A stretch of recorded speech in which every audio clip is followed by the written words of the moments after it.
Honorable Musalia Mudavadi, Your Excellency, the National Council of Governors, and Chief of Staff and Head of Public Service, Cabinet Secretaries present, Your Excellencies, County Governors, Chief of Defense Forces, General Francis Ogola, Deputy Chief Justice Philomena Mwilu, Chairpersons of Constitutional Commissions and Independent Offices, Principal Secretaries, Members of Parliament, Chairpersons of State Corporations, Members of Constitutional Commissions and Independent Offices, Chief Executive Officers and Accounting Officers, Your Excellencies, Ambassadors present, development partners, civil society organizations, non-governmental and faith-based organizations, distinguished guests, ladies and gentlemen, good morning.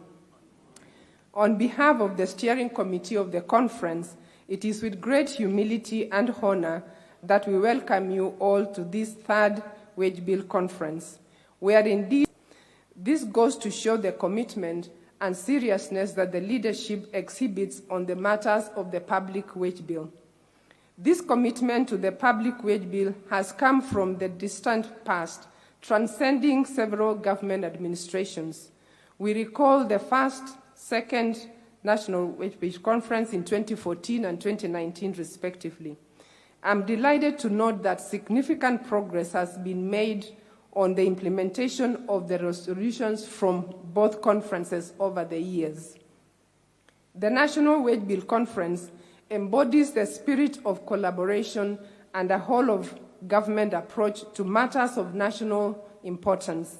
It is in this spirit that resolutions from the past conferences have immensely contributed to the positive trend in the wage bill to revenue ratio, which has come down from 51.4% in the financial year 2017-18 to 47.6% in the financial year 2021-22, and further projected to 46.64% in the financial year 2022-23. However, a lot more needs to be done. Your Excellency, we specifically thank you for the summit resolution under your leadership that resolved SRC, IGRTC, and COG to convene this conference. The conveners, in the spirit of a whole-of-government approach, co-opted the Public Service Commission, the Ministry of Public Service and Performance and Delivery, and the State Corporations Advisory Committee to constitute a steering committee that has convened this conference. After 3 days of intense consultations, all delegates have resolved to take actions now towards 35%. This is a journey towards realizing a wage bill to revenue ratio of 35% by 2028.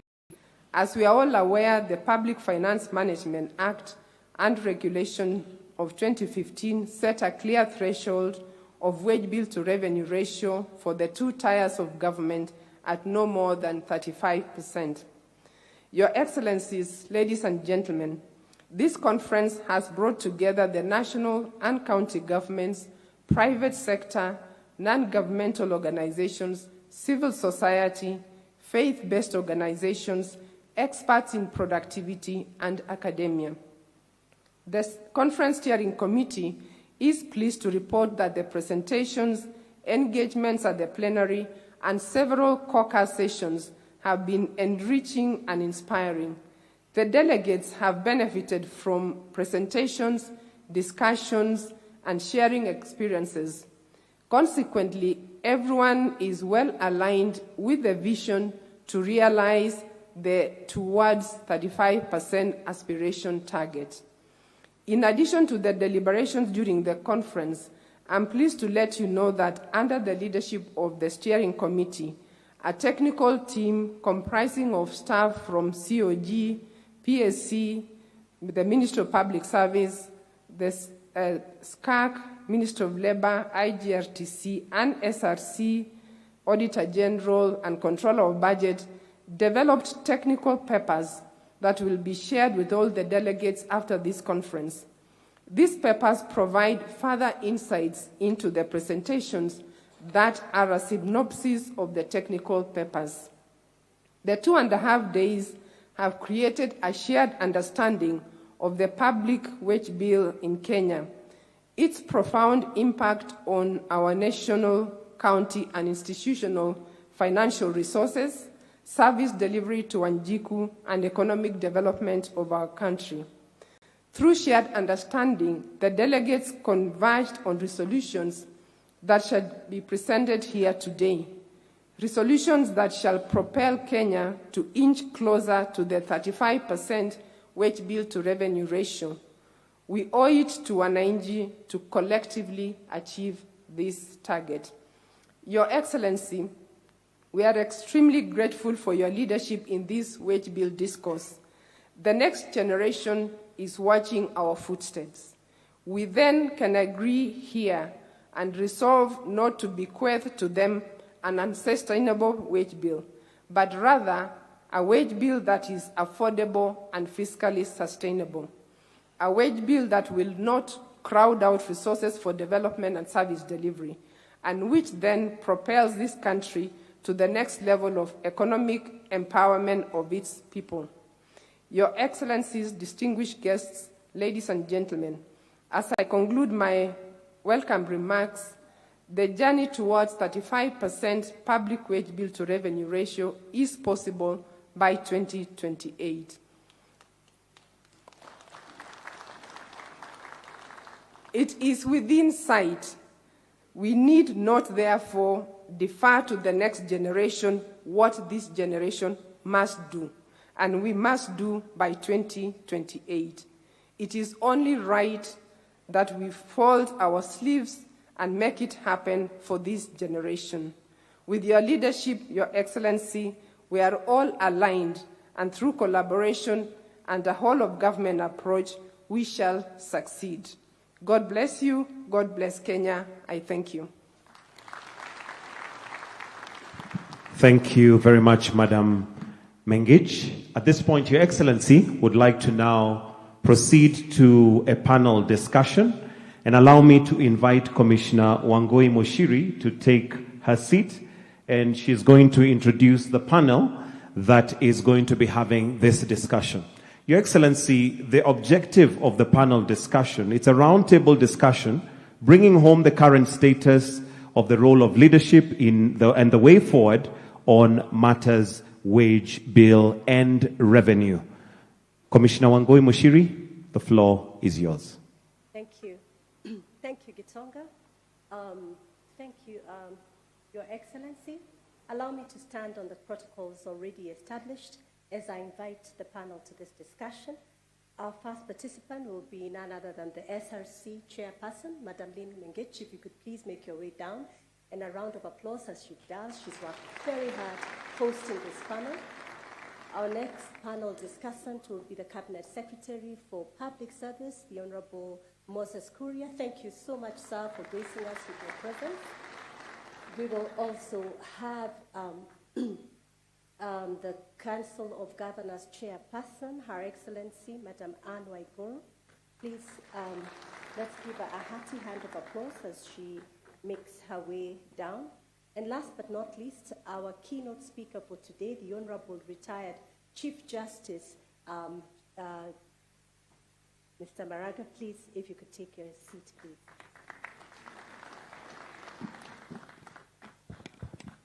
Thank you, sir. And as you do, if we could kindly be upstanding for the really key chief guest today as he takes his seat.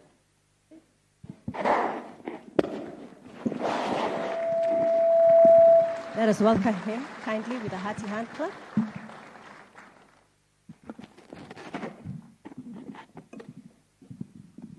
Thank you. Thank you, Your Excellency. We may now take our seats. To begin this panel discussion, we shall begin with you, Chairperson of SRC. Thank you for taking us through a quick summary of the intense discussions on matters wage bill and revenue. You did say in your speech that it is possible to achieve this 35% in our generation.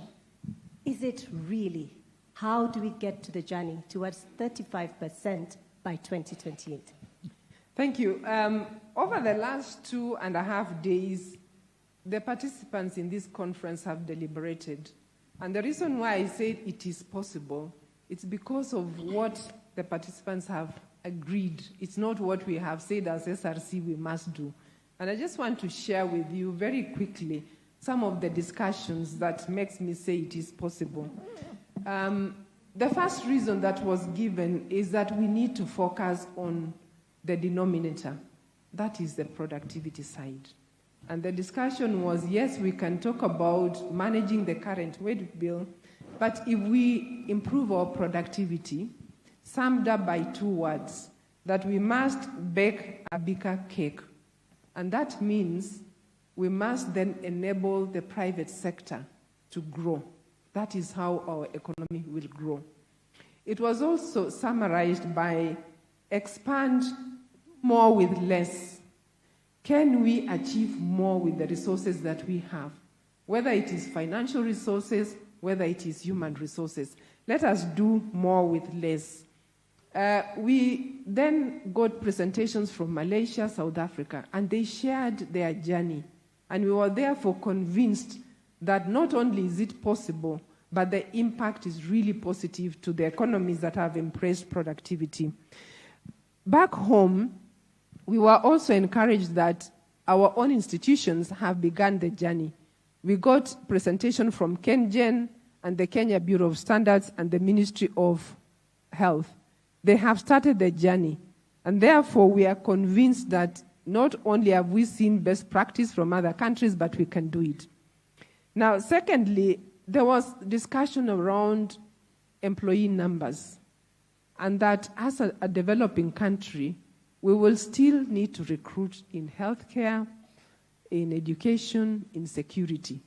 So if we must continue to recruit, and yet we have a wage bill issue, then we've got to do something around how we are managing the staff establishments that we have today. So these delegates agreed that we must relook at our staff establishments. Number 3, there was a lot of discussions around duplication of functions, duplication of roles, duplication of mandates. But the question that was asked in the end is, what happened to the previous reports? Abdul Kadir report was mentioned several times. What happened? And the question the delegates asked is, will we be back here 2 years down the line to ask the same thing? And it was then agreed that action must be taken now. We do not want to come back and ask the same one. Now, the other issue that was discussed at length is waste of public resources, that there is a lot of waste. If we can just be more accountable and manage the resources we have, we may actually not have a wage bill problem. Are we managing our resources? Lastly, question about culture. We acknowledge that every year, Auditor General, Controller Budget, they release reports. But what happens to these reports? Are we accountable? The presentation shared our statistics on where Kenya is ranking on corruption. We looked at where Kenya is ranking on productivity. We looked at statistics on how citizens rank services in Kenya, whether they are receiving services as expected. And we could actually see that there is a problem. And we concluded here that there has to be a cultural transformation if we've got to succeed. Thank you. Thank you, Madam Lim. My next question, thank you, is to you, CS. There's been a lot of talk about activity versus input, output and outcomes. As the custodian of public service measurement in this government, what is your take on Kenya's model of performance contracting and performance management? Are we measuring the right things? Thank you, Wangui. I look at it from 2 fronts. One, performance management is much more encompassing than performance contracting. Performance contracting is just one of the measures that is supposed to contribute to performance management, and it's much broader than that. So the conversation that we are having within government is how can we be able to broaden the performance management framework so that it focuses more on productivity, that it measures outcomes and results as opposed to events and processes, which is the current. So that is currently undergoing some review and transformation, and we look forward to the beginning of the new fiscal year to be able to have a new regime that is, one, much broader, and two, that is really focused on outcomes. And performance contracting and performance management tools are supposed to answer to the needs of a particular administration. So what we're also doing is asking ourselves, how can our current performance management framework be a tool for this administration to achieve the commitments that we made to our people? Ultimately, we have to do that because the issue of productivity is key. And also, as the chair has said, on the issue of generational equity, that do we want to, as a current generation, to leave all the obligations and all these problems to future generations?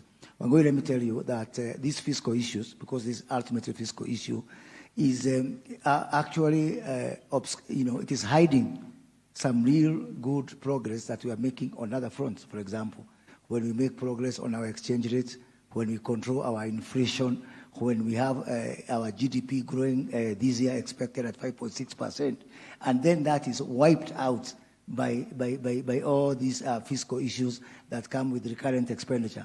And finally, we want to broaden this discussion and ask ourselves, is this just an economic issue? No, for me, it's a moral issue, it's an ethical issue. How can we have 1 million people who are the public servants consuming 41% of our revenues and leaving the other 53 million people to consume 59%? In fact, I would question the other 53 million people. Why are they so patient with us? Because there's a moral issue and there's an ethical issue of how can we have just 1 million people living on the back of another 53 million people. Thank you. Thank you. Thank you, CS. Wow. Let me move over to the county governments before I come to you, Your Excellency. Your Excellency, Madam Anne Waiguru, the county governments are at an average of 45% wage bill to revenue ratio, according to the financial year 2022-2023. As you serve your last term as governor, what is your parting shot on matters productivity and the wage bill target of 35% in county governments? Thank you very much, Commissioner. I think it's very interesting, the conversation about the wage bill and what it is that we can do. And I think as a nation, it has come at the right time. Indeed, the county governments at the moment are at about an average of 42%. That means that there are those with a lot higher, and then there are those who with a lot less, closer to 35. But I would like, before even we discuss in broad terms and maybe make proposals, bring us into perspective as to why the wage bill of the county governments has been growing. And I think this has been discussed in the last 2 days here. Just from statistics alone, if you look at health facilities, we started with 8,466 health facilities in 2013. We are now at 16,655. Doctors were at 874. We are now at 4,398. Nurses were at 6,620. We are at 31,923. Extension officers were 1,725, and we are right now at 8,078. And now we have started the UHC program. We are going to increase and include our CHPs into the wage bill. And therefore, with all that and the payments for NSSF and all, this is very critical that we have this conversation of how do we achieve all this, because the things that I have mentioned are indeed critical. And not to mention that we also inherited mostly on the county's side bloated public services from the defunct local authorities, and those people being protected under the permanent and pensionable. So even if you were to do your restructuring, you would not be able to move them. So you have to increase for critical services that are devolved, and at the same time be able to maintain the current staff that you have. The other very critical issue is that revenues to counties has not been increasing in the commensurate manner. For all the functions that we have, if you look at where our revenues are pegged, they are pegged on audited accounts of maybe 3 years or so behind, as compared to 3 to 2 years behind, as opposed to the current year that has just passed, where the percentage of revenue going to counties will be a little higher. If the percentage of the revenue to counties was higher, and if counties put measures in place to increase their revenue allocation, they would be able to lower the average, the wage bill average per county. But this is one issue that we cannot skirt around. I think we need to have a conversation about functions and resources following those functions. And then, as Chair of SRC has said, maybe we need to look also at our structures and see how they are populated and how do we deal with the issue of rationalizing those structures so that you have critical staff that are required for the critical services that counties are supposed to implement, the functions that counties are supposed to implement. Now, on the issue of my parting shot, what is it that I would say? I think this country needs to look very deeply, introspectively within. Many times we come to conferences and have conversations about what we need to do, but when we go to implement, we implement for the first 6 months or so, and then the resolutions fall by the wayside. A culture of accountability, as has been said, is critical. And those in the public service who have been given the privilege to serve in the public service have to answer that very critical question that has been asked by Moses Kuria. Are we supposed to be spending our resources on unproductive activities as opposed to resources for development? And what is this amount of money that we should cap and say, whether we are a county government or at the national government, what is this figure? And that figure has been said. We have a target right now of 35, but is that the ideal? And finally, inculcating a culture of productivity. I will say in this panel, Your Excellency, if we checked the productivity of the staff, both at national and county level, and especially the middle to lower cadre, you will find that the productivity is very low, because you will find one job that can be done by one person is probably being carried out by 3-4 people. But this is a very sensitive conversation when you're talking about a country where everybody is aspiring to join this public service. Maybe we need to culturalize our people and change the perspective of our people so that we are not all looking to join the public service. And as Chair mentioned, maybe start focusing more on the private sector and informal sectors. And finally, once we set up the structures, once we have them running, maintaining those structures and holding those in leadership accountable, and for us, mentoring, coaching, and passing the skills to younger people so that they understand where we came from when we came to this decision, so that we're not rolling back the gains that we have had. Thank you. Very well put, Madam Waiguru. Thank you so much for that comment, which flowed very well with discussions we have had, Your Excellency, with the former Head of Public Service, Budara, and Oginde on leadership, sir. Your Excellency, which brings me to your question. We were challenged as leadership because most of the people here are leaders in your government. And we were challenged that we talk the walk more than we walk the talk. And so my question to you, sir, is when we are surrounded and reports have come through of wastage of public resources, wastage in public institutions, impunity, and largesse, give us your thought, Your Excellency. How can we set the tone on accountability, but also consequence management in public service? Thank you very much, Wangoi. And first, let me congratulate the teams that have brought together this conference. I remember we met at the request of the SRC to put together this conference so that we can reflect on the two summits that we had before and how much progress has been made. As has been said here, there has been progress. Came down from 51%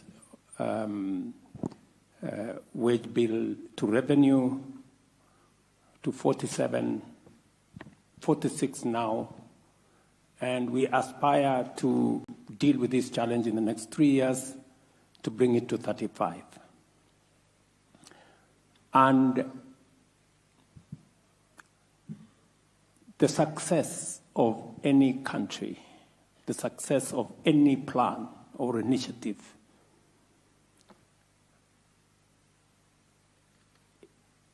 will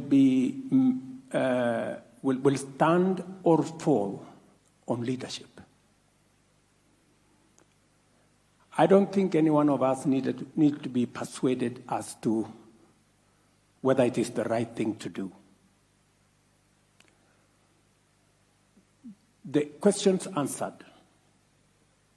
Is it the correct thing to get our wage bill to 35% as a percentage of revenue? Yes, it's the right thing. Is it doable?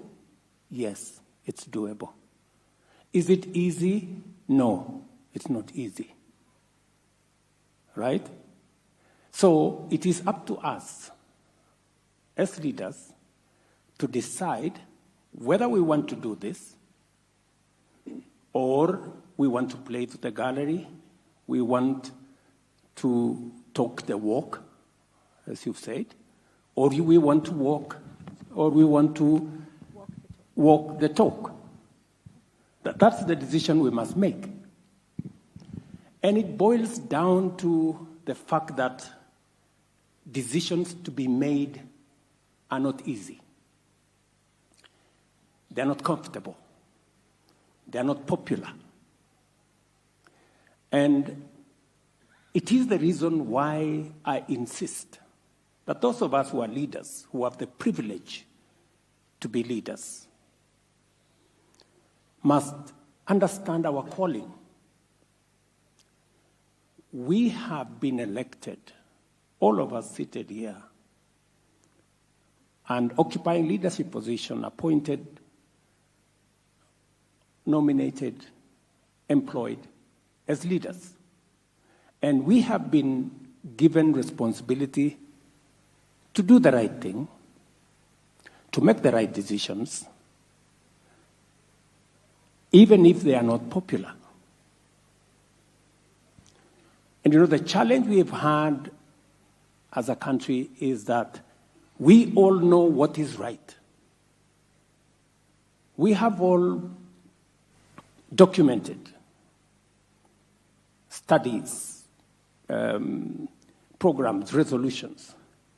But when it's time for the rubber to meet the road, when it is time to implement, it becomes difficult. We have talked about the Abdikadir report. We have talked about the various resolutions of the wage bill before. But we must get to the point where those of us who are privileged to be leaders must be ready to lead, to serve, to make a difference, and not necessarily to be popular. We have a choice to make. And if you want people to clap for you all the time, if you want to be a popular guy, you have an option. You can be a comedian.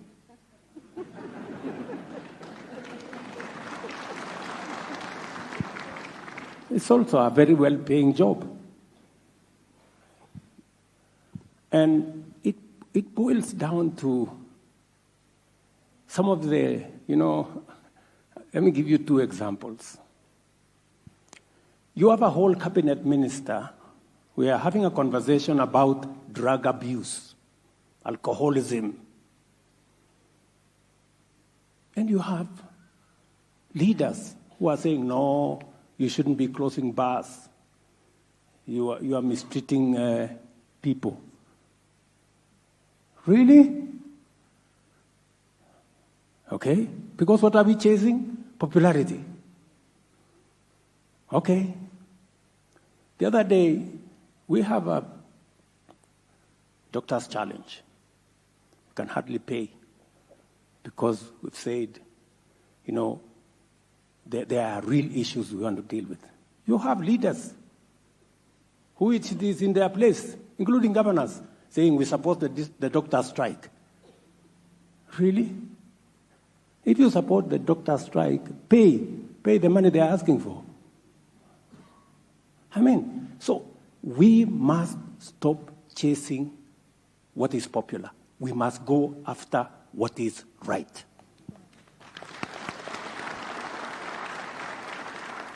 And so,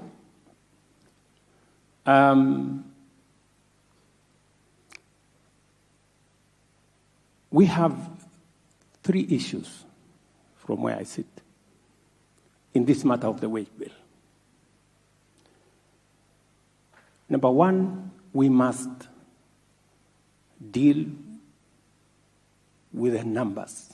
The current ratio is that we have so many support staff, and the push from the public is everybody wants a job. Mr. President, give us positions for the military, for the police, for this, for that. We must be deliberate about creating alternative pathways to employment. Public service is not a place for employment. We must build alternative, and that is why, deliberately, as a government, we have said we're going to implement programs that will create opportunities for employment. And we are going to be deliberate, we are going to be intentional, and we are going to push hard. Under our housing program, our plan is to create 1 million jobs. We are at 140,000 as I talk to this audience. It is a program that we all agreed on. For example, housing was in the manifesto of Kenya Kwanza, it was in the manifesto of Azimio. When it got to implementation, it was a problem. Why? Because we want to be popular. When you know what the right thing is, we are going to be intentional and deliberate because it is the way we are going to create jobs and not load on Kenyans under the public service. Number 2, we've changed the law. I've signed a new law I've signed the new legislation into law. We're going to create opportunities in the digital space. There are tremendous opportunities in the digital space. That way, we can create alternative pathways and not overload public service. We're going to export our labor. We're going to create jobs in our special economic zones. On Friday next week, I'll be in Athi River with American companies who are bringing 20,000 jobs to Kenya because we've given additional incentives on our special economic zones. It is the direction we must go as a nation. I want to encourage us. We have millions of young people out of school, out of college, out of university. They deserve employment opportunities. We owe it to them as a nation to create opportunities for them. It is not in the public service. The public service cannot accommodate all of them. That's why we must be bold, we must be courageous to push the limits in other areas so that we can get more young people in Kenya in employment. They will contribute to baking a bigger cake, as was said by the chair of SRC. I also see an opportunity for us to enhance our revenue, because if you are talking of wage bill as a percentage of revenue, we must also look at how do we raise revenue? How do we make sure that counties are looking at own source revenue? How are they collecting more money? How do we digitize Kenya Revenue Authority? I want to confirm to the country that we are well on course. I believe that we can raise an extra 500 billion, if not an extra trillion, just by digitizing the Kenya Revenue Authority and getting money that currently we are not getting. It is possible for us to support our counties to raise more money so that we can have the ratio of wage bill to revenue in the right place. And number three, we must deal firmly, decisively with corruption. We must. There is a lot of wastage. We must. There's wastage, there is pilferage, there is outright theft in the public space, and with a lot of impunity. We can put more resources into development. And I think we have now stabilized what we needed to stabilize. We will now confront the monster of corruption head-on going forward. Whether it is in counties, whether it is in the national government, just imagine a simple audit of people working for government has revealed that we have 2,100 so far people with fake certificates working for government. And just a simple audit. And from this conference, Madam Chair, I hope we are going to add one more resolution on fake certificates. Those who have earned money using fake certificates should refund us our public money. Isn't it equivalent to obtaining by false pretense or something? You know? And those who are in government offices today with fake certificates, they should leave. They should resign and go away and look for money to pay us public resources that they have earned falsely. And that chain continues. That chain continues. Good people, we just must do what we must do. And for your information, I intend to do it. Yes. And I am ready to take the consequences. I'm already Sakayo, so there is no problem. If the country is going to get where we want it to go, I don't mind names. Yeah? I don't mind names. So long as we get the country where it should go. So, I don't know whether I've answered your question, but that is my position. I know we have set a target of 2028, Madam Chair. I think it's doable earlier. I think we can do it earlier. We can at least review it by 1 year, down by 1 year. We can do it by 2027. I think it's doable. Because we are burdening the next generation of Kenyans. And you know, speaking to the matter Moses mentioned, that 1 million of us who are working, we are taking away 1.1 trillion of the 2.2 trillion we collect. So 1 million of us. And you know the irony of this is that when we are asked, those of us who have the privilege to earn from the taxes of Kenyans, we are asked to contribute 1.5% so that other Kenyans can have a job, we have a big problem. Not forgetting that there are another 50 million Kenyans who earn nothing, as we earn something. And they pay taxes the way we do. Surely, good people. At least us, we have the privilege of earning something. We are being asked to make a contribution.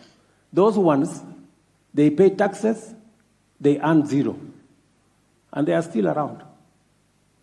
And they are not complaining. As we are complaining. Really?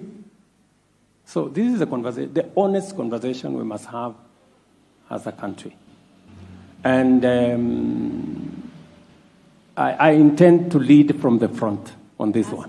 Thank you. So, Thank you, Your Excellency. We are not going to sacrifice progress on the altar of popularity, and we are going to make radical measures, take tough choices to achieve what we must. Thank you, Your Excellency. A round of applause for the President, please.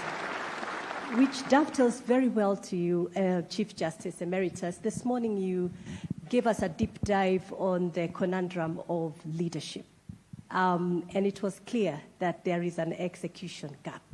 As you speak to the execution gap, let me challenge you also just to lean and glean from your experiences in the judiciary, that when on the issue of consequence management in public service, that we would like to move forward, as His Excellency has eloquently put it.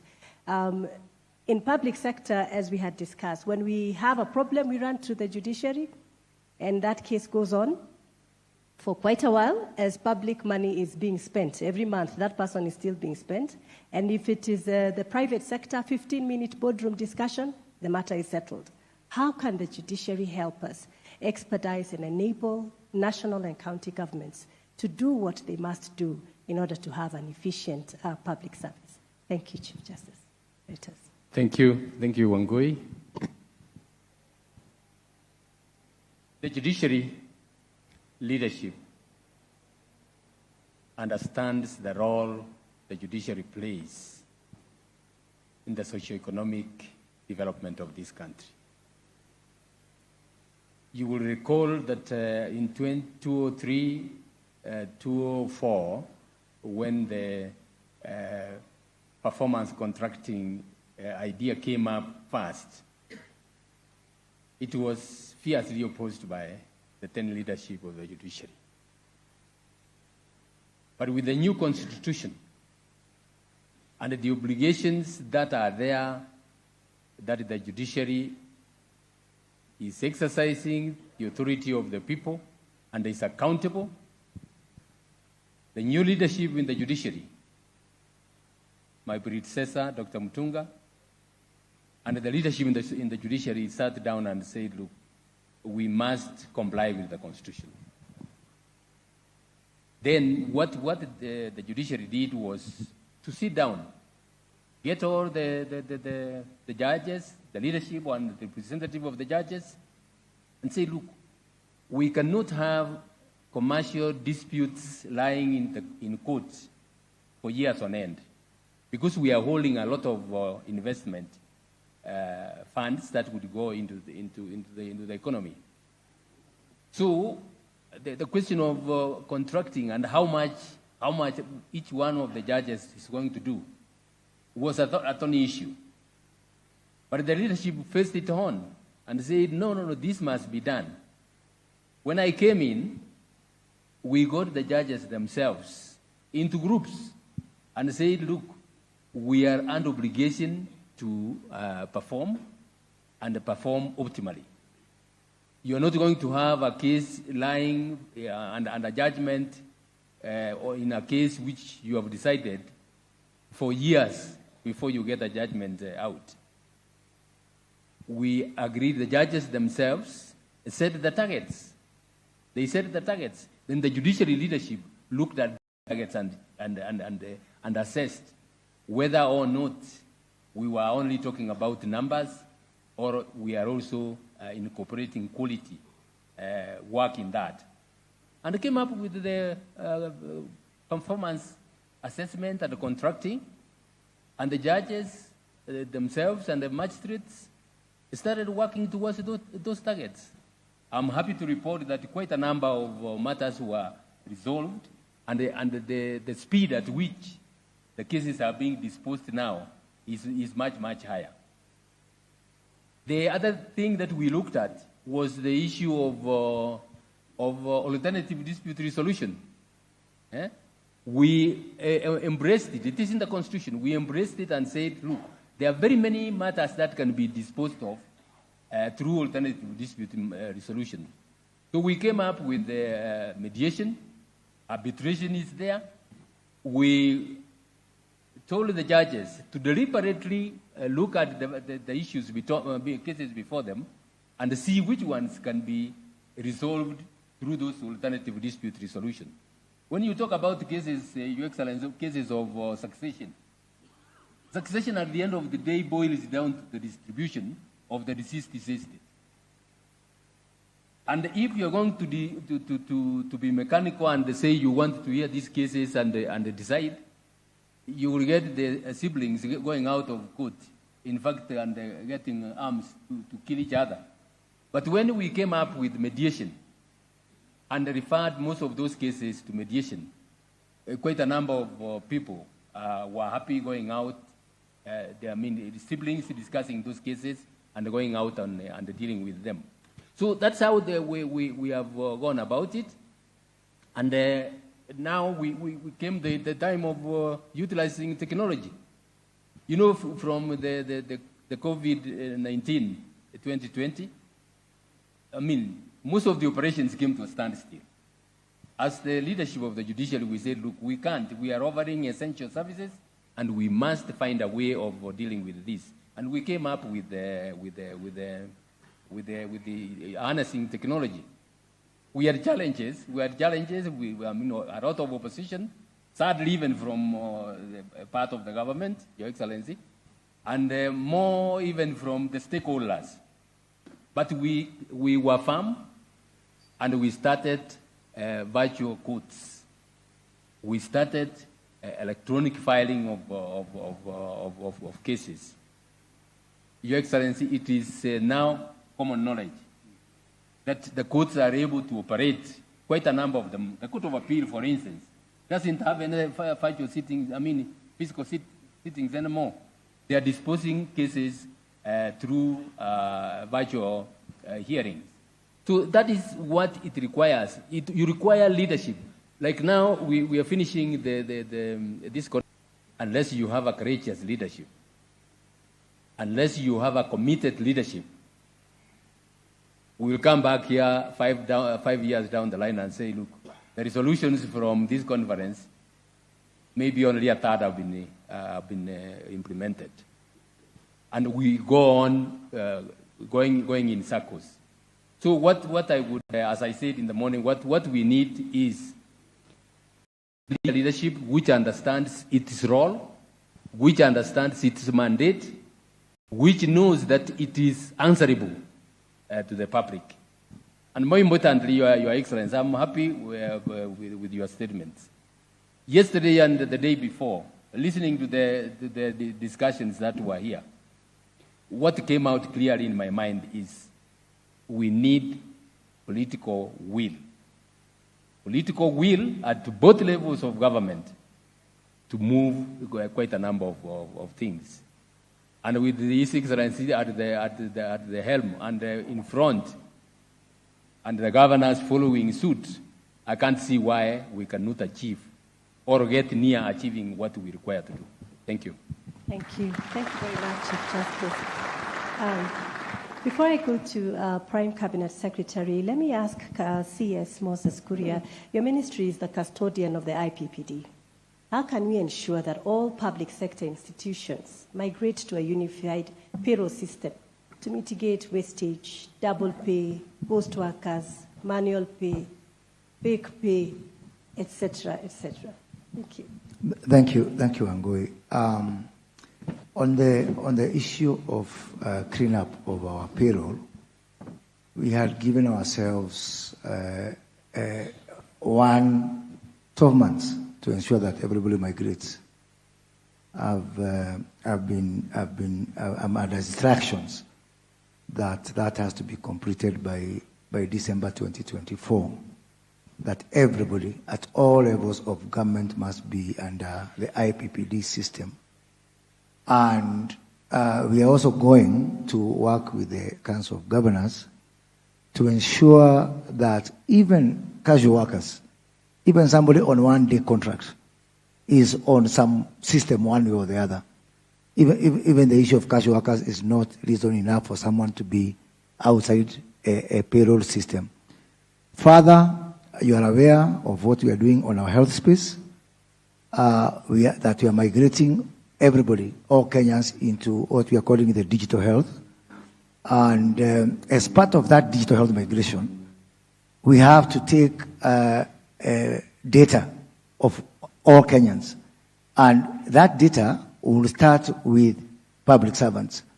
So my ministry is working with the Ministry of Health to ensure that as we migrate to the new social health scheme, and we take the details of workers, of Kenyans, starting with public workers, that will also be an exercise for census.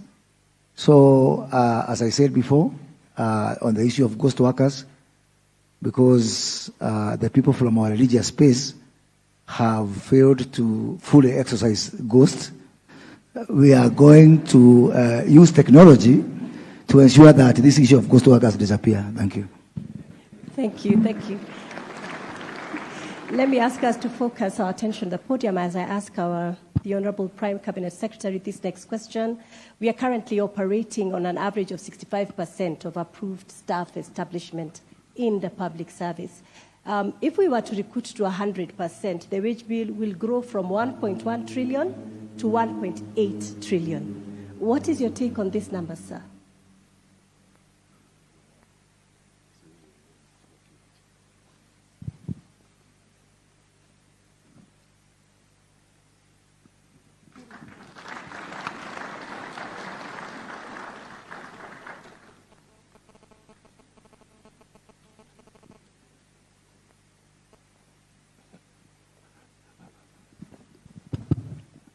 Thank you. You can understand it's awkward to be speaking from that podium when the president is here. That is the quickest way to get my salary slashed. So, Your Excellency and all who are here, I'll just try and address the issue of the numbers that you have mentioned. Because right now, at 65%, I think we are spending 1.4 trillion, 1.1. And if we move to 100%, we shall hit 1.8 trillion. Clearly, that is not tenable. And therefore, without really repeating myself, in terms of what has been said here, because I think they've been captured. It is for us to resolve to address this challenge of the huge wage bill. In simple terms, a bloated wage bill means more debt, it means more taxes. Because it has a priority call on the consolidated fund. So more wages, more debt. More wages, more tax. the president is always told you are taxing. Messages come, listen to your people. Some of us here engage in that chorus,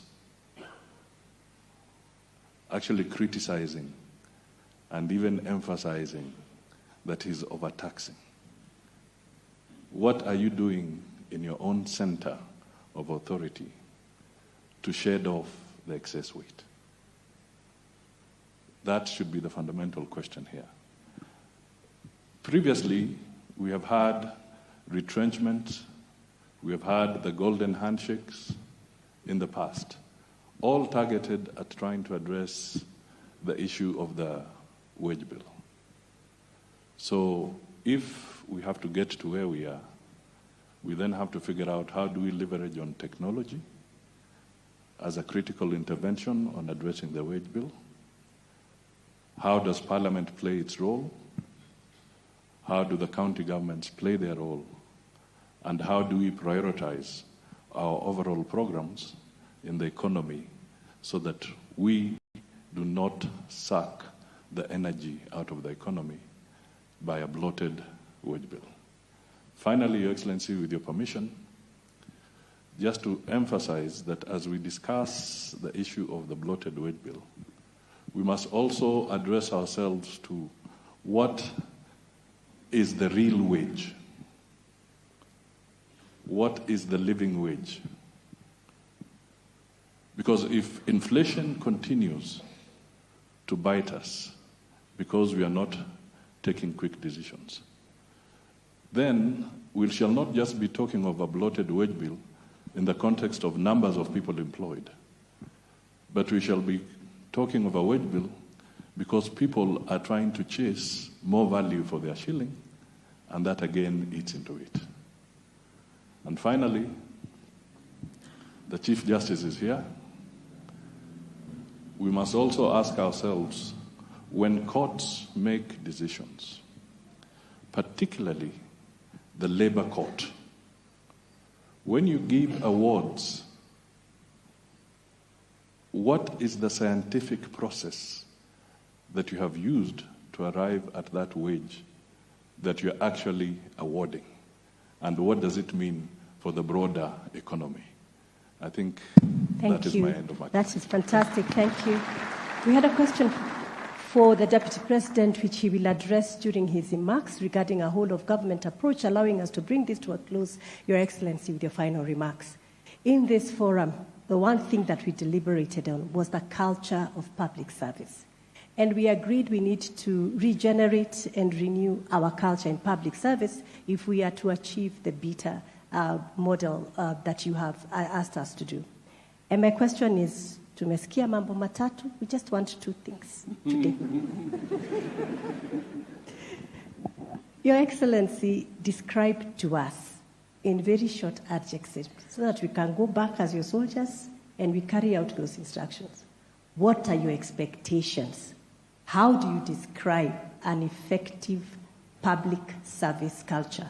And on the same breath, what do you want us to stop doing as a public service, as far as culture is, to be effective and to achieve this 35% that we're talking about? Thank you. Bottom line, we must address ourselves to productivity. I think really, bottom line. And productivity for us to achieve comes in different facets. Number one, employing the right people to do the right job. As you've heard, we need the dichotomy of our public service. Do we have a public service that is fit for purpose? Number two, the Kenyan human capital is acclaimed world over. International companies will look out for Kenyan human capital.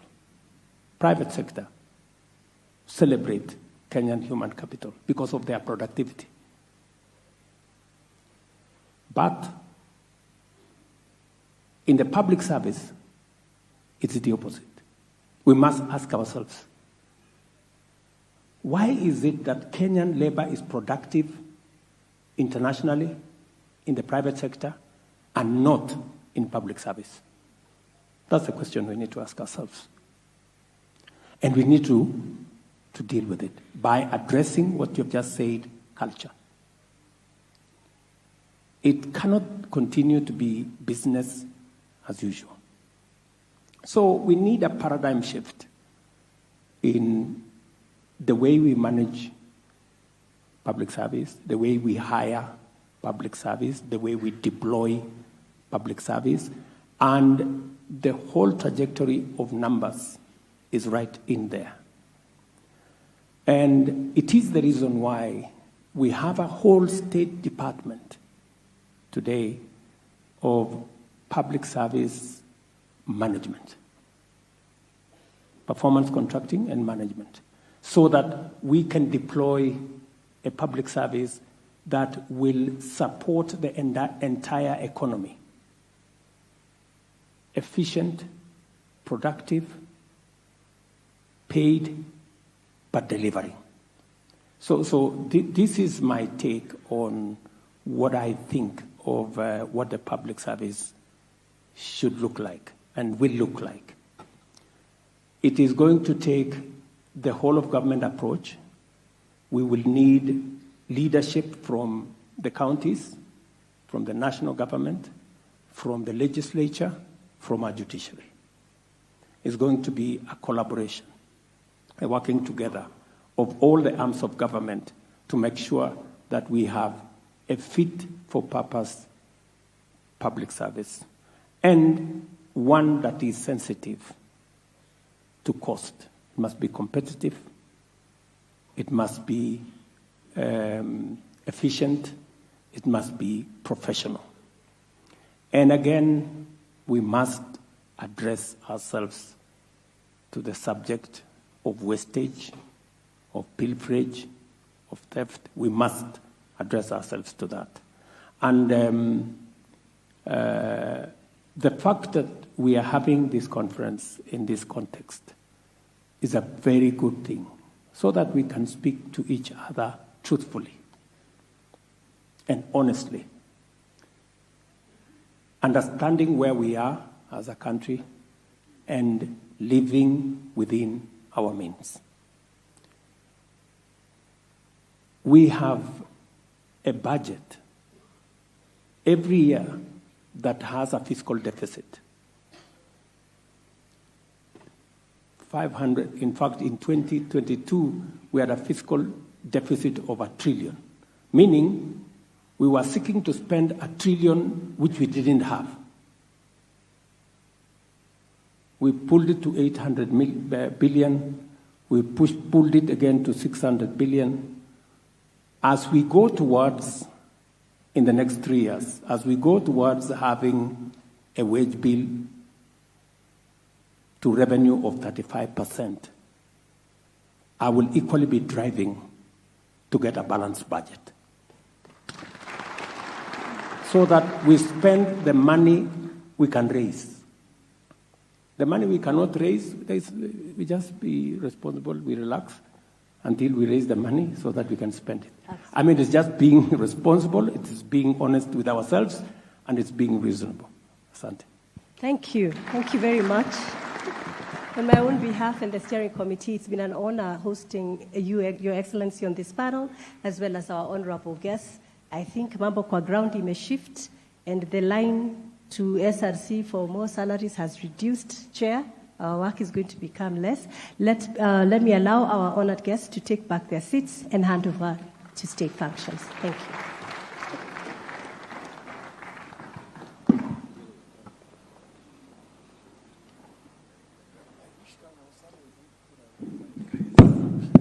Let's put another round of applause, please, for our panelists, and also for Commissioner Wangui Mushiri for handling that panel.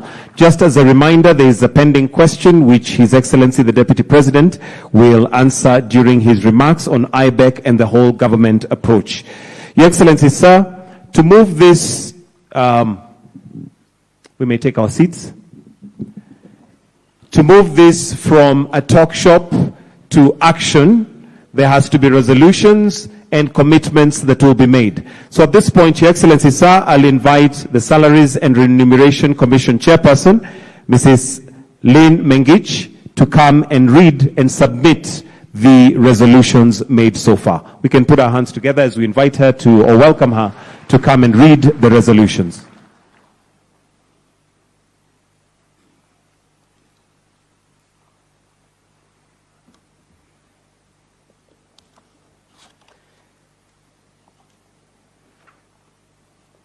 Thank you. I'm honored to read these resolutions, which is actually resolutions from all of us in this room and those who were there on Monday up to today morning. So the first resolution is all ministries, departments, and agencies, state corporations at the national government level to refine their strategies and action plans to achieve a wage bill to revenue ratio of 35% by June 2028. These strategies and action plans to be submitted to their respective cabinet secretary by 30th June 2024 for approval. The National Treasury and the Controller of Budget to progressively monitor the trajectory and ensure that provision of personnel emoluments do not exceed 35% threshold by 30th June 2028. The lead actor will be SRC and the SCAC, and collaborators is National Treasury, COB, Ministry of Public Service, CEOs of state corporations. Resolution number 2. All county executive committee members for public service to refine the strategies and action plans to achieve a wage bill to revenue ratio of 35%. The strategies and action plans to be submitted to the County Executive Committee by June 2024 for approval. The county governments and the Controller of Budget to progressively monitor and ensure that provisions of personnel emoluments do not exceed the 35% threshold by 30th June 2028. Resolution number 3, the public service institutions to review and rationalize their staff establishments with a view to align to affordability, fiscal sustainability, right composition, skill sets, and fit-for-purpose organization structures that will facilitate the institutions to achieve the 35% by 2028. Resolution number 4, review the Kenyan model for performance management by December 2024 to shift from measurement of activities and inputs to outputs and outcomes.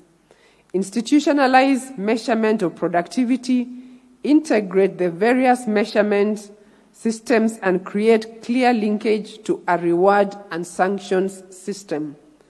Resolution number 5, all institutions of the national and county governments to adopt and build capacity on performance contracting as an accountability tool in line with medium-term Plan 4 with effect from 1st July 2024.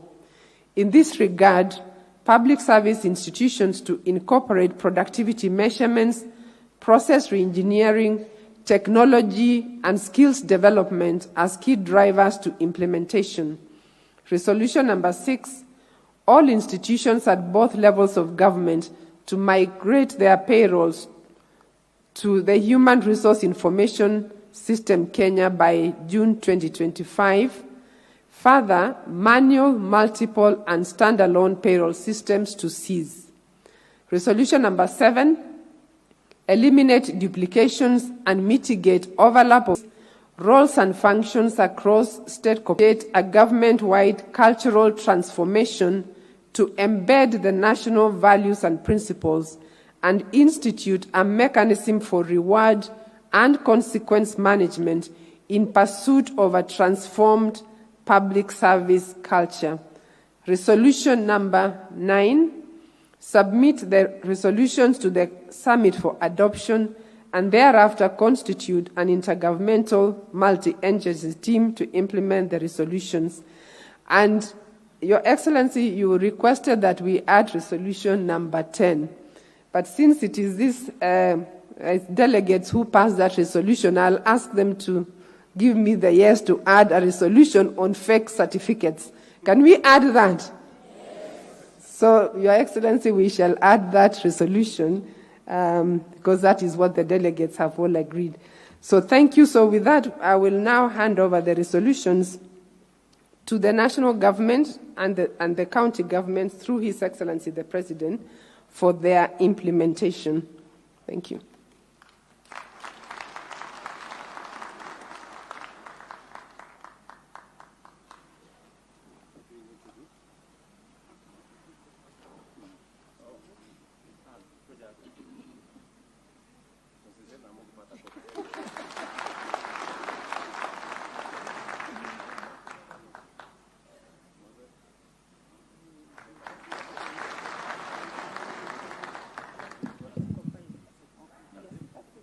Thank you, Excellency.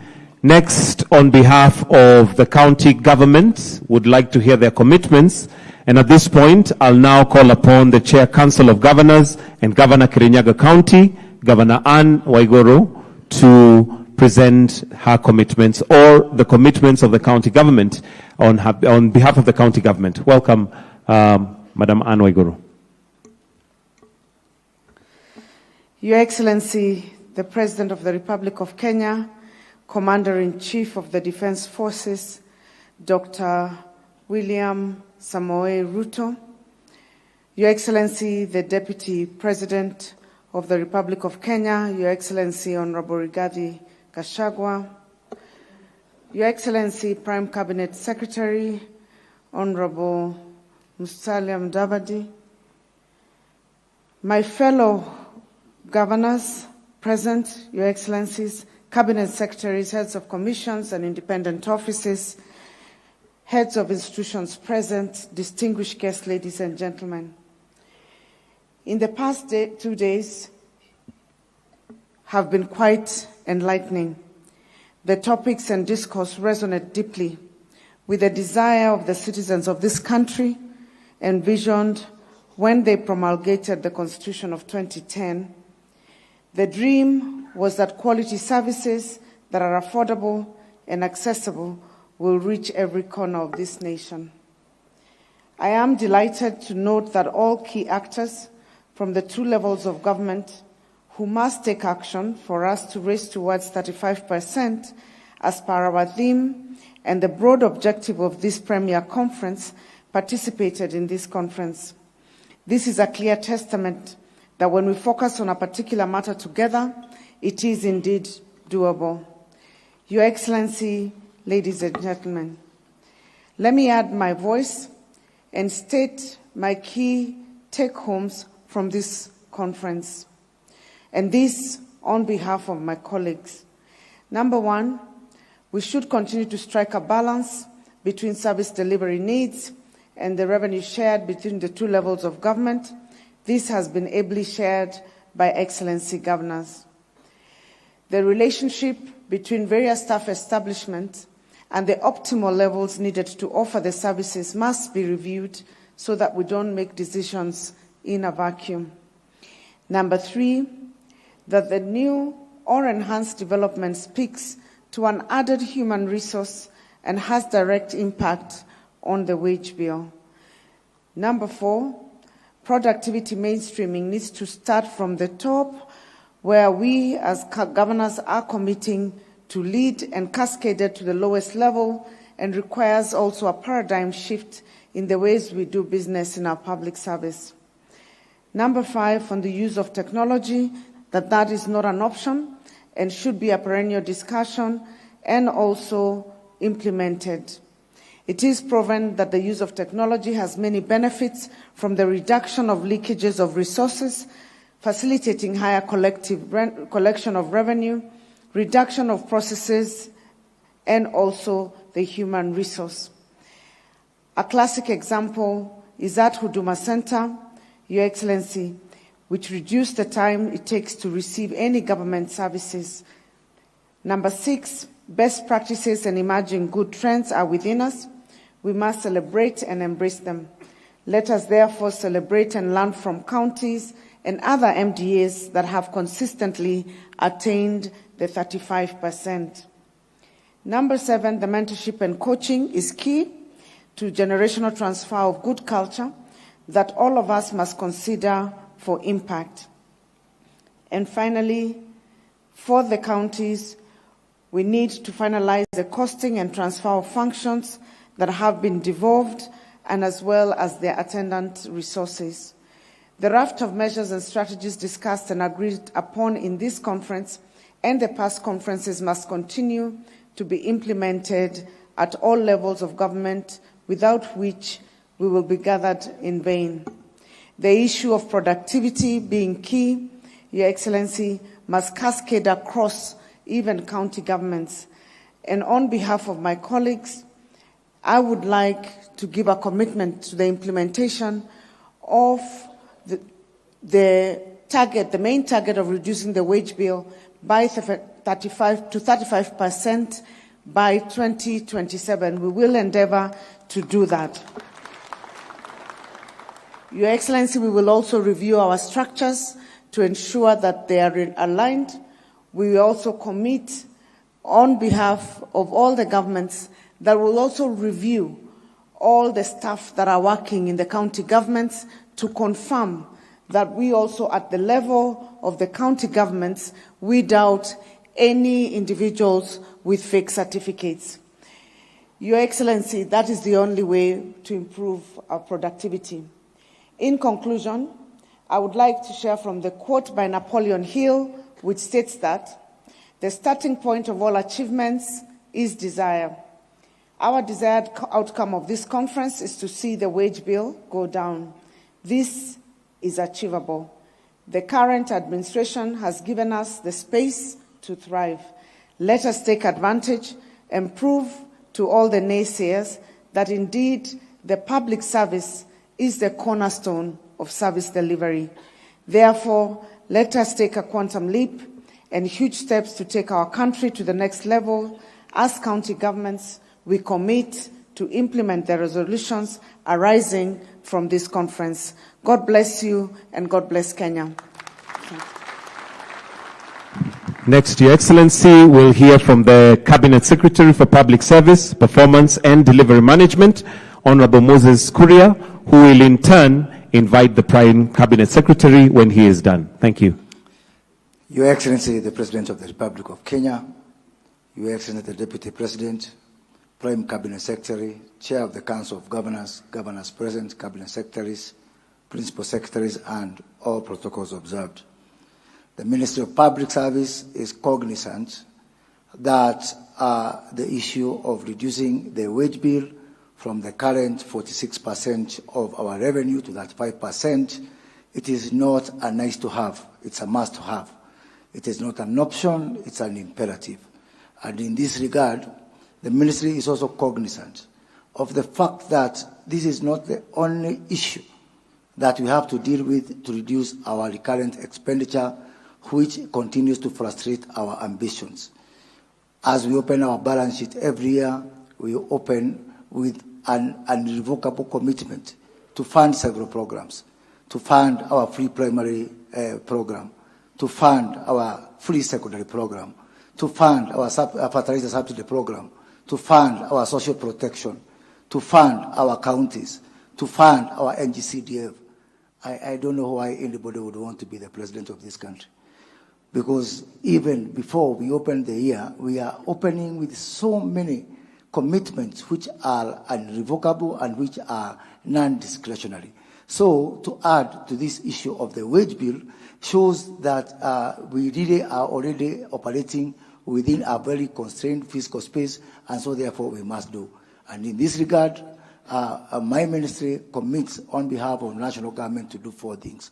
1, I will be shortly moving to cabinet to seek cabinet approval that all staff establishment as approved, subject to cabinet approval, will remain suspended until review of the same is done, so that we can ask ourselves whether those establishments make sense or not.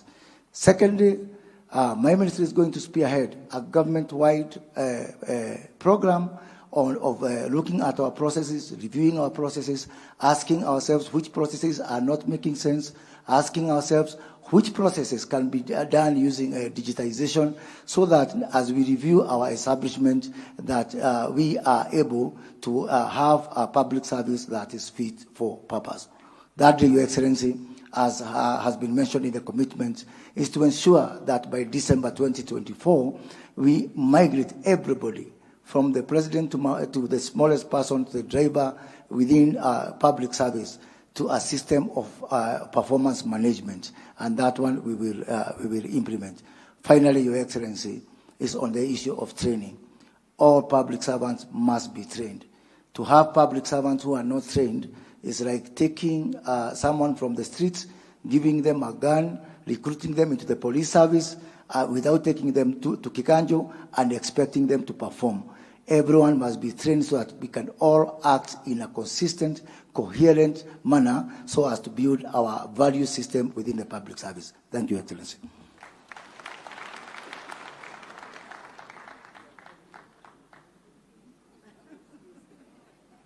Now it is my pleasure to invite the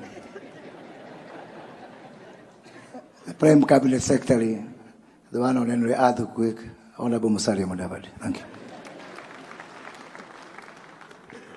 Thank you. Your Excellency, the President, Dr. William Samoei Ruto, Your Excellency, the Deputy President, my colleagues in Cabinet, the Chair of SRC, distinguished governors, participants, good afternoon. I had an opportunity to say something when I was there, so I will just limit my remarks so that we can give the President ample time to make a more detailed pronouncement on this issue. But first, let me commend the SRC and all the people who have put this convention together, because indeed it is a very significant gathering that is aimed at shaping and improving our economy.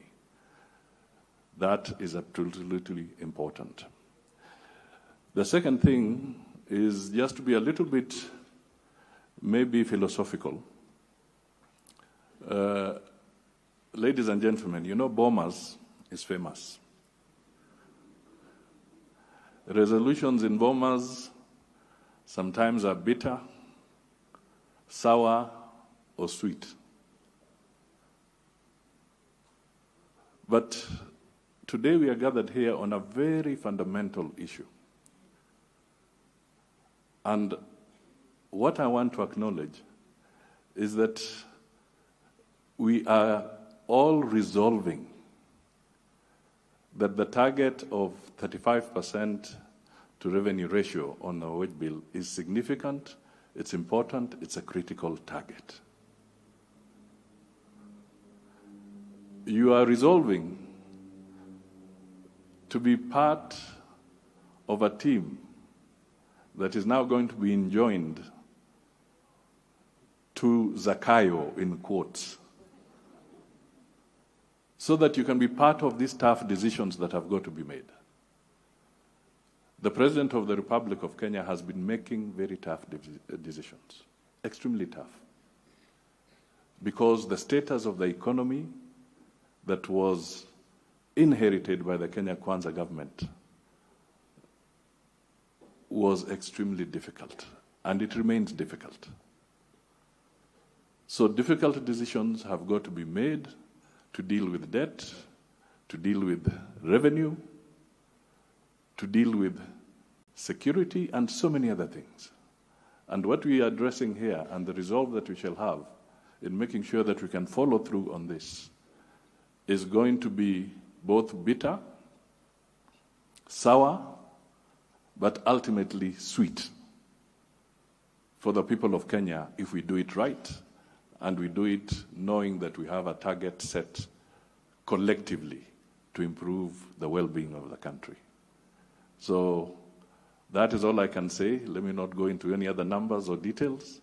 And it is my honor to request the Deputy President, Rigathi Gachagua, to come forward and make his remarks, and thereafter invite His Excellency the President.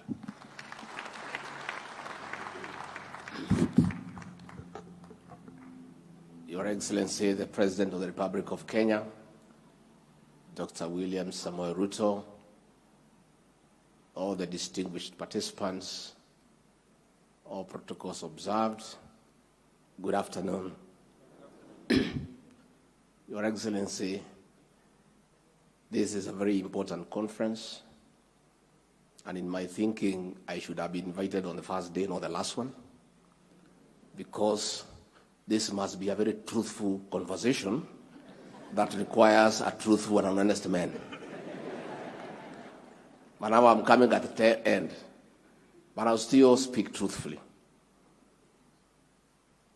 Your Excellency, I've been asked as convener of IBEC to comment. It is true. We do sit with officials from the national government and our governors in that forum called IBEC. And the truth of the matter is that the wage bill among our counties sometimes is between 47% up to 70%, which is contrary to the PFM Act of 2012, that caps at 35%. This situation is not sustainable, and that is the truth. And Your Excellency, most of these people seated here are not very truthful. Despite that they are clapping in these resolutions, my own engagement with them tells me differently.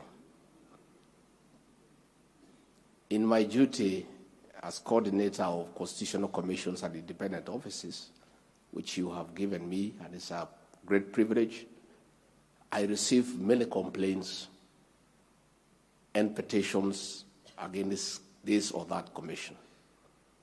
98% of all the complaints and petitions that I receive are against the chairperson of the Salaries and Remuneration Commission. And most of the people seated here do bring those petitions. Indeed, Your Excellency, to be truthful, you are the only person I've heard you say that the chairperson of the Salaries and Remuneration Commission is doing a good job. Everybody else has a problem with her. So let's be honest and let's be truthful, and there's a time. This wage bill is not sustainable, and those resolutions are very good, and I hope you have endorsed them and clapped from the heart. Your Excellency,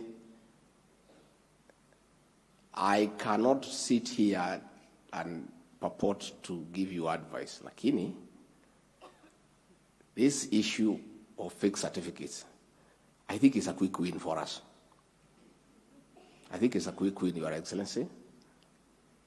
If we make a decision to get rid of all the fellows and characters with fake certificates, probably we could knock 10,000 people from the wage bill and recover $1 billion or $2 billion. But Your Excellency, hiyo kibarua ni ngumu. Sijui utaanzia wapi kwa sababu sioni mtu mwingine akiwezana naye. It requires a decision at your level. And I don't know who will help you. Because unajua ni mtu wangu, lazima nikwambie ukweli. Watu wengi wako kwa serikali, wengine magavana, wengine heads of department, wengine wamekaa huku, wengine wamekaa na wewe hapa. Makaratasi yao iko dosari. So you will have to make a decision. Na sijui nani atakusaidia. Maybe Musalia ataweza because nilimuona ADD pale akisoma. Hata mimi nilikuwa pale. Na unajua mimi rais, hii maneno ya makaratasi sishughuliki sana naye. Because mimi sitaki kwenda hiyo barabara ya kwenda River Road. Mimi natosheka na ile kidogo niko naye. So when I've been complaining that I'm feeling lonely at the top because my boss has 3 degrees, controller of State House has 3, nani kila mtu mimi niko na kamoja. So hii watu ya River Road wamekuwa wakinitafuta.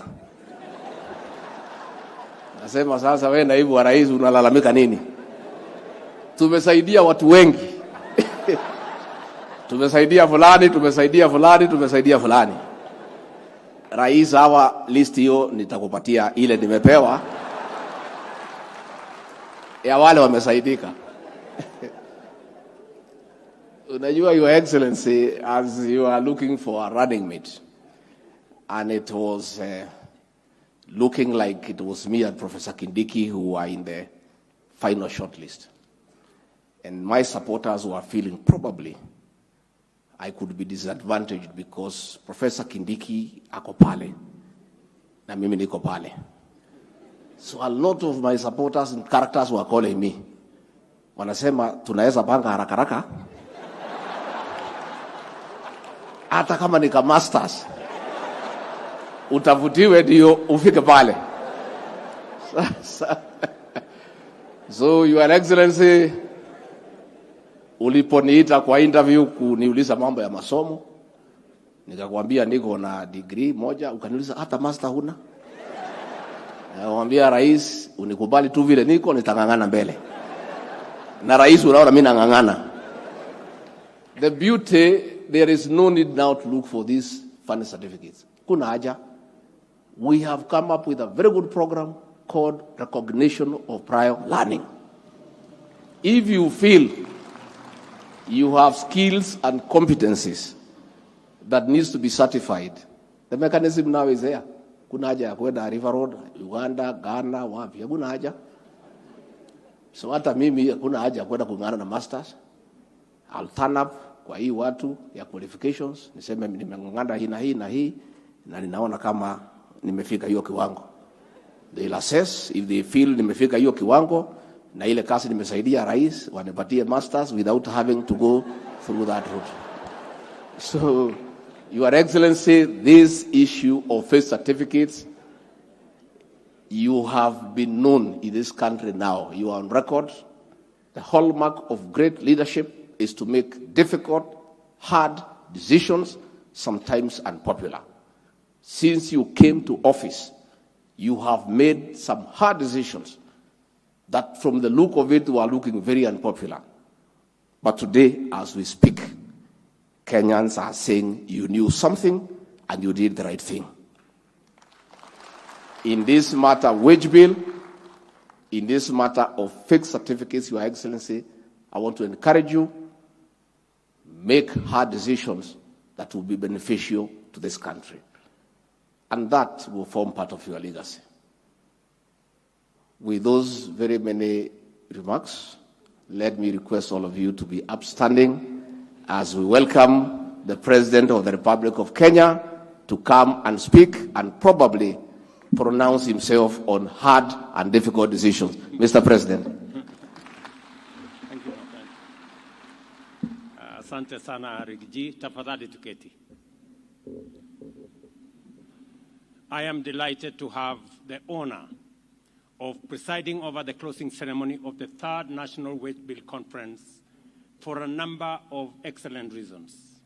The first, of course, is that it is absolutely necessary for government to stay abreast of the public sector wage bill as a component of our recurrent expenditure in the context of our broader fiscal agenda. We must always keep in mind that the purpose of government is to attend to the interests and well-being of all citizens by providing essential services and cultivating an environment that fosters economic transformation and inclusive growth. At the same time, we must always remember that economic governance and management are underpinned and necessitated by the inescapable condition that resources are always limited. Our development needs many, and our strategies robust and ambitious. Our commitments will always be defined by the direction of our resource expenditures. And the question always is, Are we throwing public resources into a bottomless pit, or are we making sound investments that will anchor growth and create opportunities for many, if not all?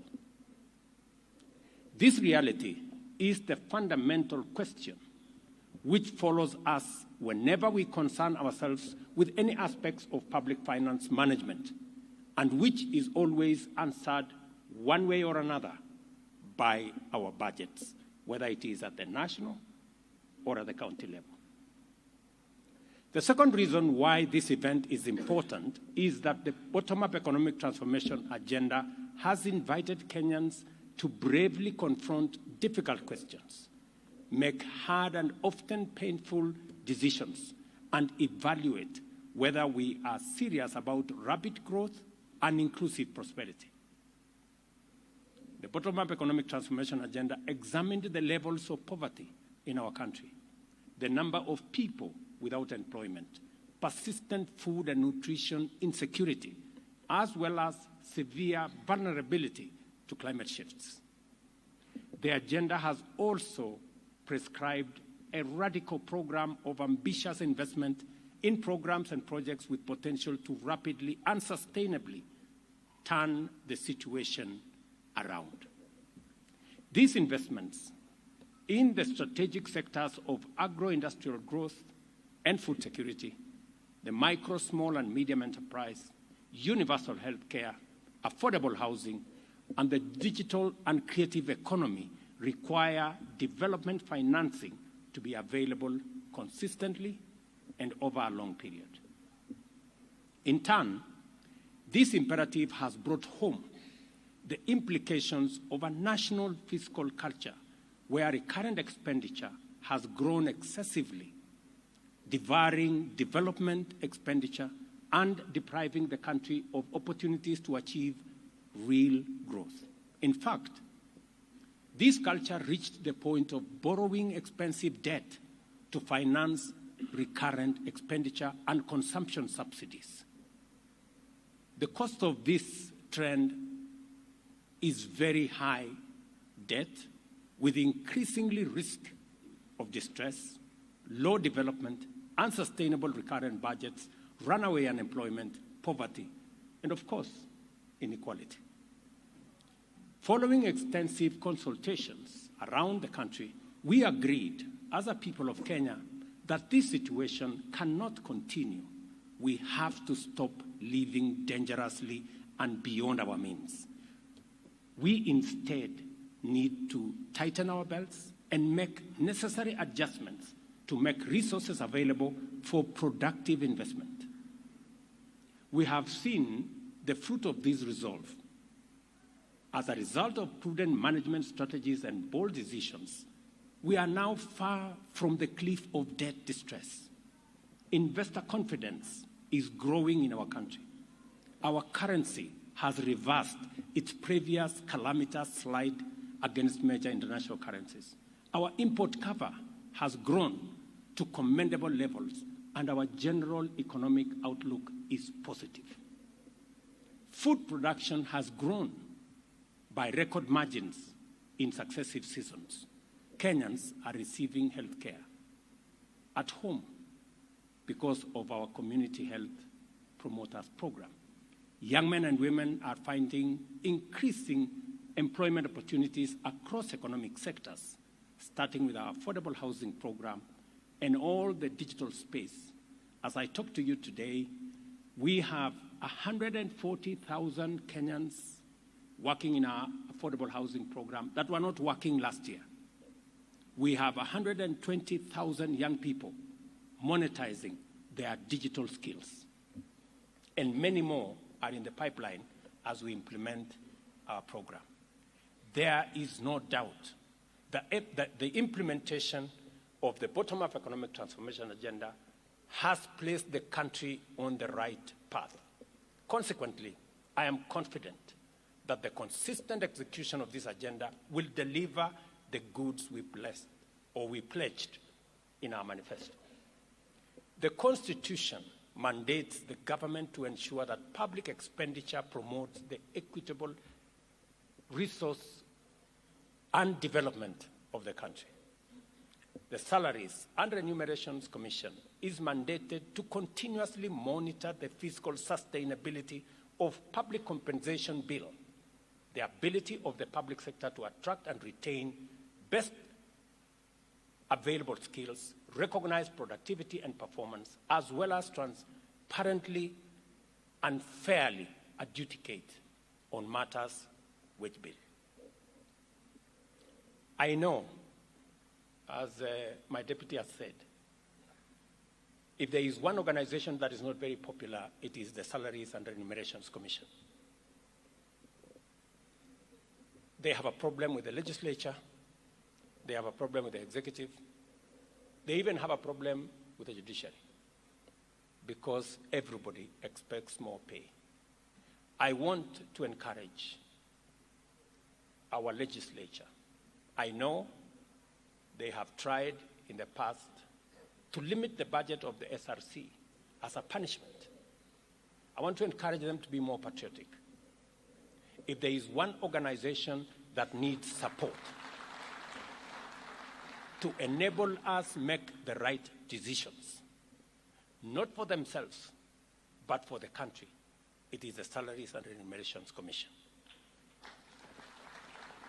I want to commit that the government of Kenya will continuously make it possible for SRC to attend to their mandate and to guide the country and to guide entities on matters, salaries, and wages so that continuously we can live within our means.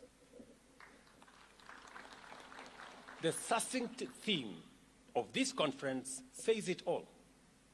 There is work to be done in ensuring that the public wage bill meets the constitutional threshold.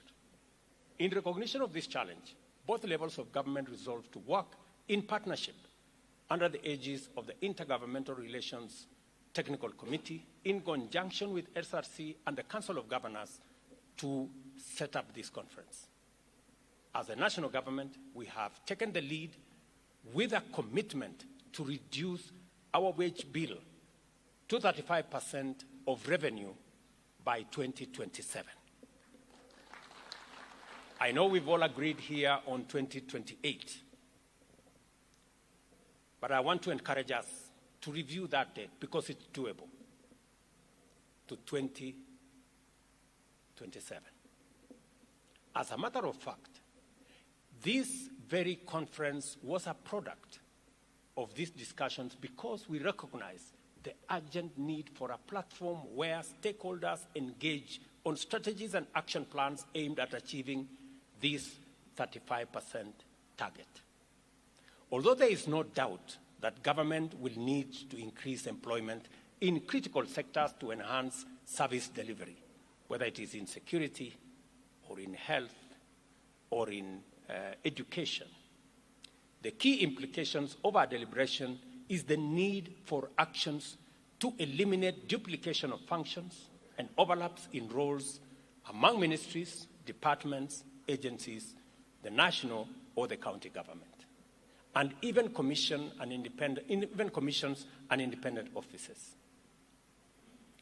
Even though our public sector wage bill is unsustainable, as it stands at 1.1 trillion, it represents only 62% of authorized establishment in the national government, and 100% recruitment would drive the wage bill to 1.8 trillion. The composition of the establishment itself is problematic in that it is seriously skewed towards hiring support staff at the expense of technical and other core function staff. Clearly, 83% of state departments have violated the recommended ratio of technical staff to support services. We must change course radically. Therefore, we shall review authorized establishments to design fit-for-purpose organizational structures for ministries, departments, agencies with optimal staffing levels and achieve fiscal sustainability at the same time. I have issued instructions to the State Department responsible for personnel issues to make sure that that exercise is carried out and concluded before the end of this year. Our agenda is to work with determination to build on 2 decades of implementation of results-based management with its various tools, including rapid result initiatives, performance contracting, and citizen services delivery frameworks, and deliver an effective, efficient, and transparent public service as a first step to turning Kenya into the hub of public and private sector productivity. A public sector characterized by high efficiency, integrity, accountability, and productivity is vital for the realization of our development aspirations and therefore indispensable for the bottom-up economic transformation agenda. It is also essential for our intentions to make Kenya Africa's productivity champion and the host of the African Productivity Center, which we already have been assigned. To get there, ministries, departments, agencies have to be much more serious about compliance with fundamental integrity, efficiency, and productivity standards. The level of non-compliance with vital constitutional mandates uncovered by the Auditor General and the Public Service Commission in their annual audits is unacceptable and amounts to impunity that can no longer be part of our public service. Just imagine, only 24% of our organizations received an unqualified audit. And the level of compliance with the PCS's audit of compliance with national values is far from pleasing. And nobody is bothered. We're continuing as if it is business as usual. I mean, leaders, heads of ministries, departments, agencies that have qualified accounts, one way or another, don't even bother to ask themselves, what are we doing about it? We cannot deliver for Kenyans when we are burdened with impunity, and we must work round the clock to make sure that we walk away from the current status. Let me again repeat, we cannot deliver for the people of Kenya when we are burdened with impunity and wounded by non-compliance. I want to see reports outlining corrective actions in respect of both audits within the next 21 days. And I expect radical improvements in future audits. It cannot be business as usual. If your accounts are qualified, I mean, you cannot just expect that, okay, it is qualified, so, I mean, you must do something about it. And so I'm expecting a record in the next 21 days of, so what? What are you doing about it? It is true that as a public sector, we have an obligation to secure the best skills in the market to serve its citizens. To do this, the terms of service must be attractive and reasonable enough if they cannot outcompete the private sector. Over time, we have made progress in raising the condition of service for all levels of public sector employees. And this fact cannot be denied. In fact, in some instances, the public sector pays better than the private sector. However, this progress was part of a journey which began at the time when public sector compensation was significantly lower than private sector remuneration. The objective was to bring the two categories, public and private, within a reasonable range, not to sustain a practice of perpetual increment. It is a mistake, therefore, for anyone to take the sacrifices Kenyans have made to improve the welfare, working conditions, and compensation of those of us in the public sector as creating an entitlement to automatic enhancement of remuneration regardless of fiscal sustainability or urgent development needs of citizens.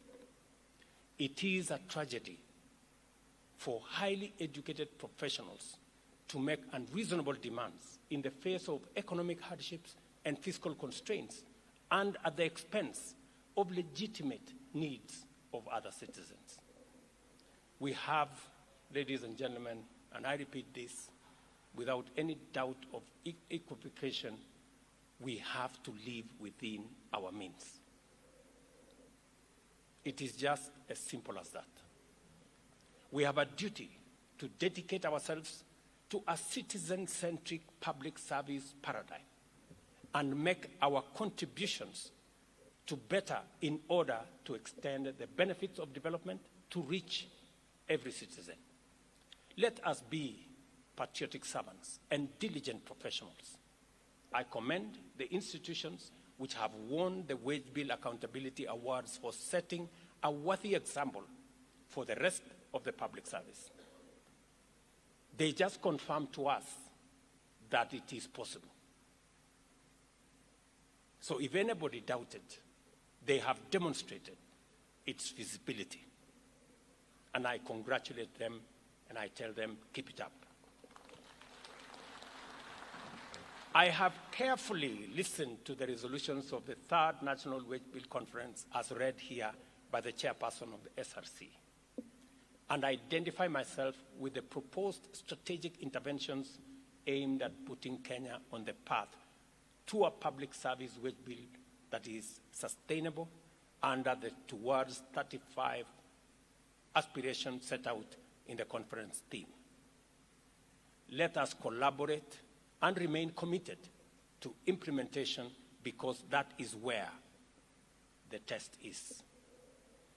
We cannot fail if we work together in the spirit of patriotism, partnership, and teamwork. The government of Kenya remains committed, available, and determined to support every institution in implementing these resolutions. We must therefore get to work immediately and remain on the job until it is done. We have, ladies and gentlemen, a unique opportunity to achieve radical and lasting positive change in our country, whose effects will last for generations. This is why we must remain focused at all times, collectively. The third annual Wage Bill Conference, which we have privileged to attend at this moment in our history. And I am confident that the next time we come here, we will be reporting progress. As I have requested, Madam Chair, that the job that we have assigned ourselves, bringing down the wage bill from 46% to revenue to 35% to revenue, can be achieved by 2027.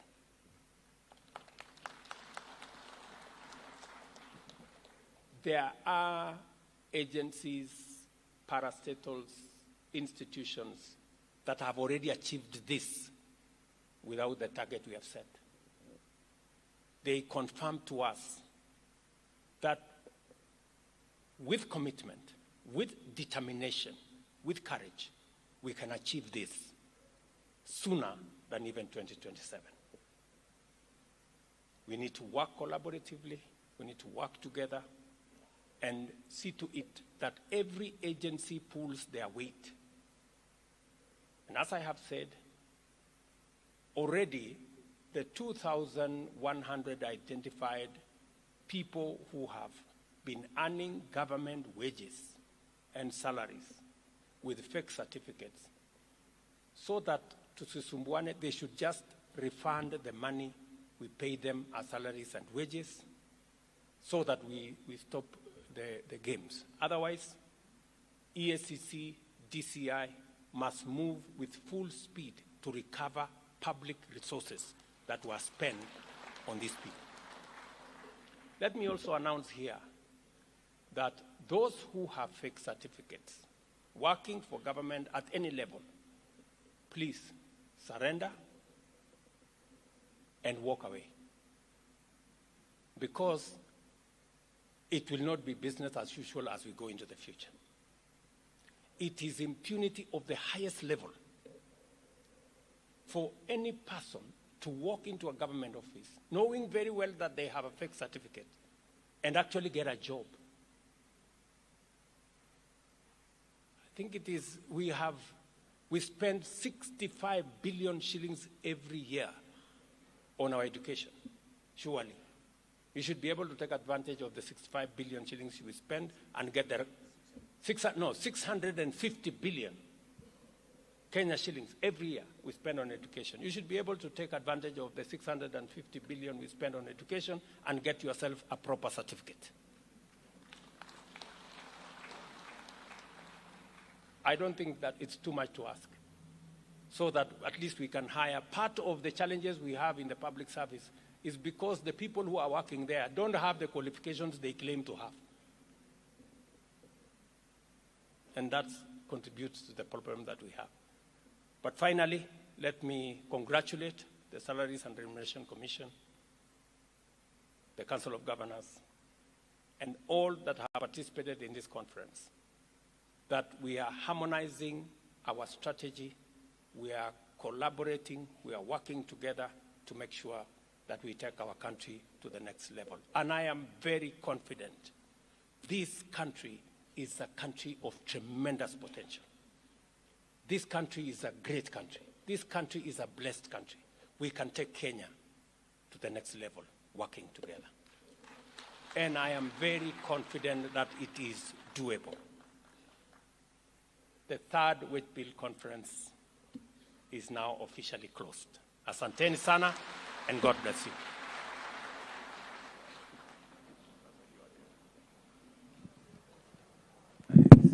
One more round of applause for His Excellency, please. May I kindly request that we take our seats briefly. Your Excellency, the Wage Bill Accountability Conference, or rather the Wage Bill Accountability Awards, to be given to several. So if we can take our seats kindly, briefly. And we have 3 awards to be given out. And they are in the following. This is what they have achieved so far.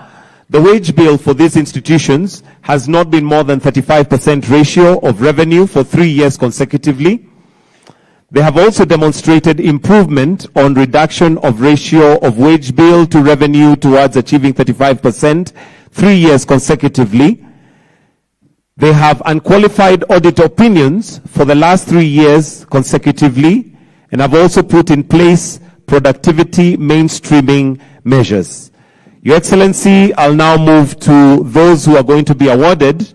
And the first institution is Unclaimed Financial Asset Authority, UFAA, as second runners-up. If we can put our hands together for them as they now receive their award.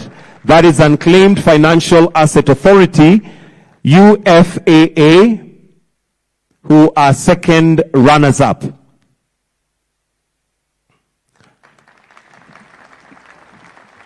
First runners-up is the Kenya National Qualifications Authority, KNQA. Put our hands together for KNQA, first runners-up.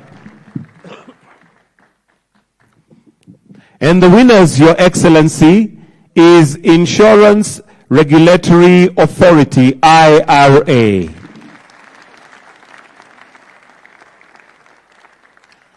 Thank you. May I request that we all be upstanding as we are now going to finish off with the national anthem. We have a short photo session outside, but for now we'll finish with the plenary with the national anthem.